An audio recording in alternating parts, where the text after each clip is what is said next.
we are gonna go ahead and head outside and get some compost maintenance done. Let's go.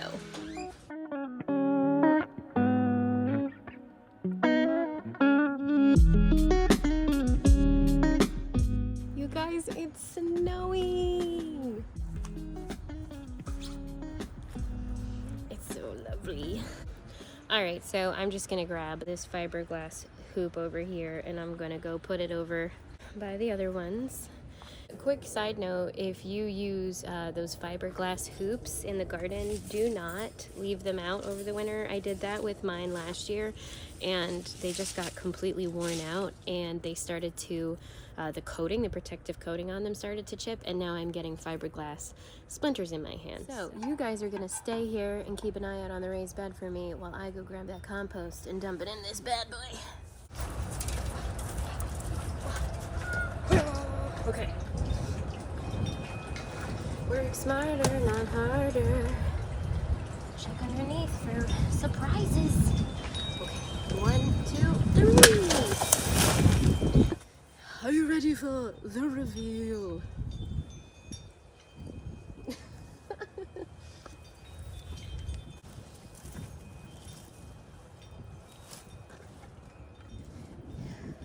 Let's take a look at our homemade compost.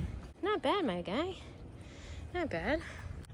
You can still see some material, mostly eggshells, which take forever and a day to break down, but this isn't bad at all.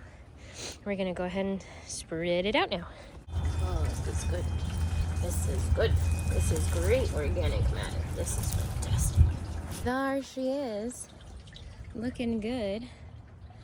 You'll see there's a lot of these very small kind of wood chippy bits still mixed throughout that are breaking down, but in general I'm pretty pleased with the progress, and this is going to continue to break down. We're going to add more material over top of this throughout the winter, and this is hopefully going to be a really good raised bed to plant in next year.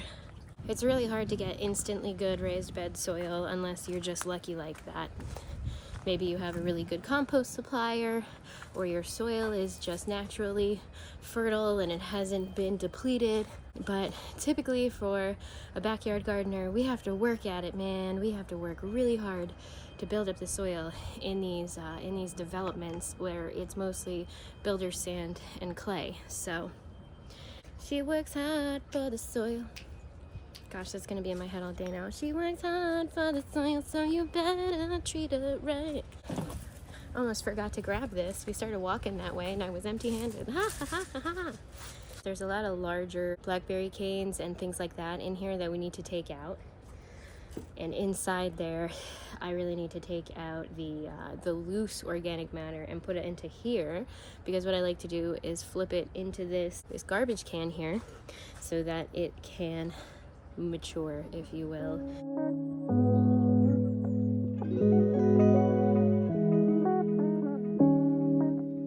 All right, friends, I'm gonna go ahead and transfer everything from this pile here over into my everyday composter to go ahead and finish over the winter. So I'm gonna put you guys on a quick little time lapse because this is gonna take a minute.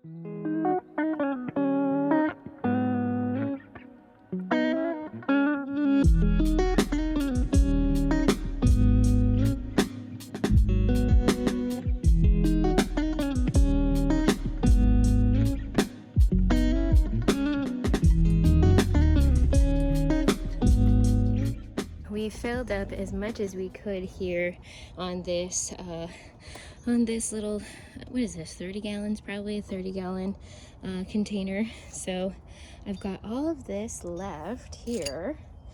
We could put it into containers if I'm not quite sure what I want to do with it. And I have a lot of those. So let's take some inventory of the container situation.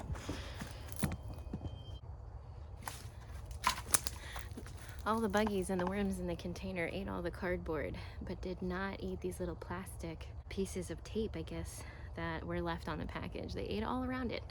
So we cleared out some space here on this big old pot that I have. So I'm gonna fill up this pot and then probably this pot and some other pots we're gonna fill up some pots, and then I'm gonna go ahead and break down the composter, like I said, and we're gonna have a little bit more space here maybe. That'd be great. That'd be great.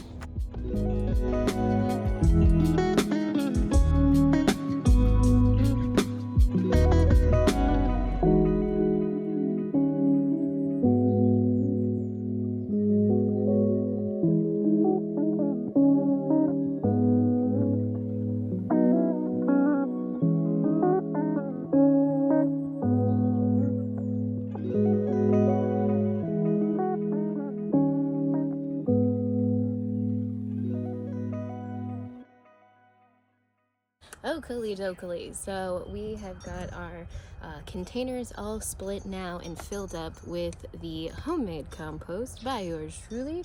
I like to put the landscaping fabric that I have, as well as grow bags, over the top of the large containers that I fill with soil. And the reason being is that it still allows water to go through and to penetrate without getting like too saturated. And I've noticed that the worms don't really like to eat it if they've got other options. So when I use cardboard, for instance, they chew right through that. I'm gonna go ahead. Oh, we have a worm escaping. We have a worm escaping. Hold on. Buddy, come back. Wormy, come back. Where'd you go? You can blame it on me. I know, don't escape. I want you to stay. I want you to live a healthy life and put your poop inside my compost. All right, where were we? So yeah, I said I was gonna go ahead and break this down for the season. I still have all of those blackberry canes that I have to chip. I gave my chipper actually over to my friend John because he has to do the same thing. He has to chip blackberry canes too. So when I get it back from him, we might just chip all those blackberry canes just into the mulch. So I don't think I'll put them in this big composter. So yeah, I think we're good to just break this down for the season, and then in the spring, if I need a larger composting bin, I'll go ahead and break this out again. But for now, let's go ahead and break it down and put everything away for the season.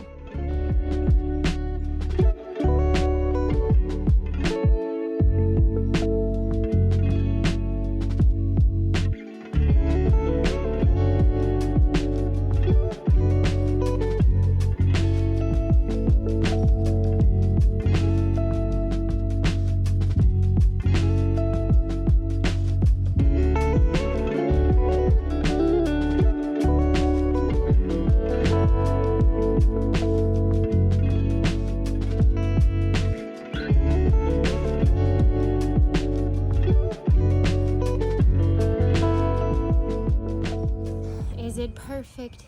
No. Is it livable for now? Yes, absolutely. So doesn't have to be perfect. It's a composting area, and I have such a small space that I have to be very creative and very flexible with how I use it. The rain is starting to turn into slush, and it is getting really wet out, so we're gonna wrap it up here, folks. Thanks for hanging out in the garden with me today. I feel like we got a sizable amount done, especially for a snowy, slushy day outside. So thanks for hanging out with me as always, and I'll catch you next time.